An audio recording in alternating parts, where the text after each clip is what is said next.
आगे है जी harmonic sequence या हार्मोनिक प्रोग्रेशन, यानी इसको हार्मोनिक सीक्वेंस भी कहते हैं और हार्मोनिक प्रोग्रेशन भी कहते हैं।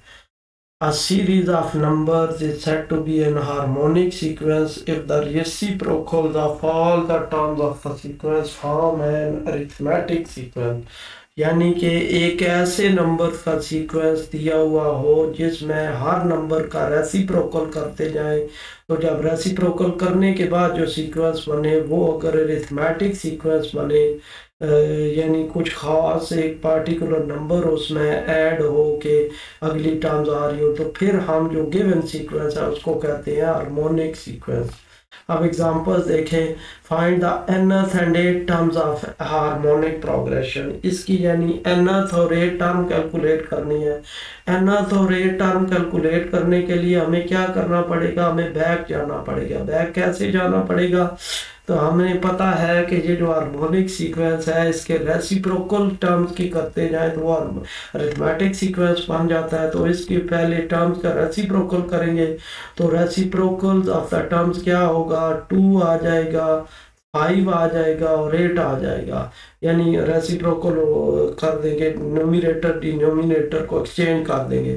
तो जब 2 5 8 आ गया तो 2 5 8 में हमें पता है a क्या है, 2 है, और d क्या है, d 5 - 2 या 8 - 5 वो 3 आ रहा है, वो हमने कैलकुलेट कर लिया।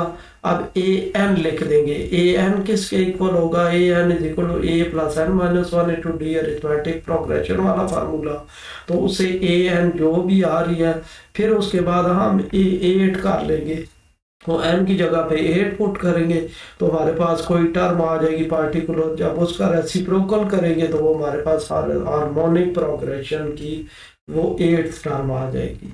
इसी तरह if the 4th term and 7th term of H P R 2/13 and 2/25, find the sequence. यानी उसकी 4th टर्म ये है और 7th टर्म ये है, तो आप सीक्वेंस कैलकुलेट करें। तो सबसे पहले तो ये है कि ये हमारे पास A4 है HP की, तो हम जो AP की A4 है वो कैसे कैलकुलेट करेंगे, इसका रेसिप्रोकल कर लेंगे 13/2।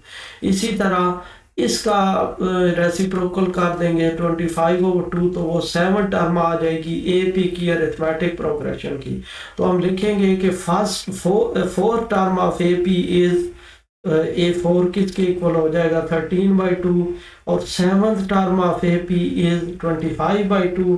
तो अब 4th भी आ गई, 7th भी आ गई, फिर AP का जनरल फार्मूला अप्लाई करेंगे। जनरल फार्मूला क्या होगा, an is equal to a plus n minus 1 into D.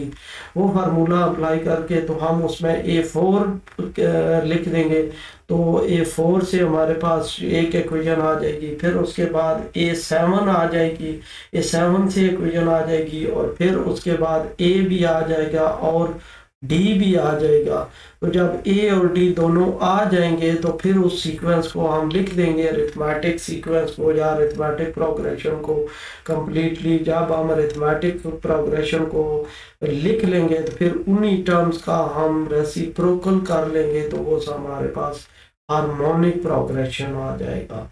इस तरह हम हार्मोनिक प्रोग्रेशन इन 2 टर्म्स के कैलकुलेट कर लेंगे।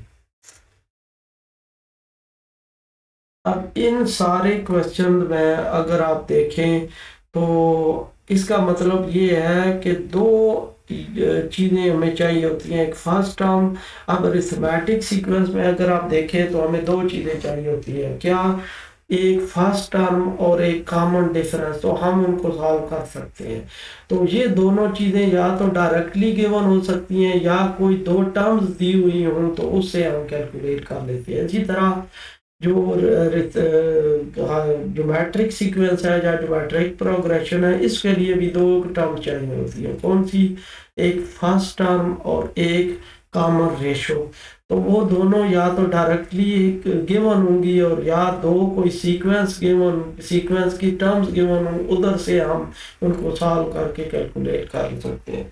तो हार्मोनिक प्रोग्रेशन वैसे ही अरिथमेटिक और रेसिप्रोकल है, तो इसमें पहले वो रेसिप्रोकल कर लेते हैं, उसको अरिथमेटिक प्रोग्रेशन में बना लेते हैं। कोई भी टर्म्स गिवन हो या सीक्वेंस की टर्म सीक्वेंस को गिवन हो, फिर हम उसको सॉल्व करके हम हार्मोनिक प्रोग्रेशन आखिर में उन सारी टर्म्स का रेसिप्रोकल लेके हार्मोनिक प्रोग्रेशन ले आते हैं।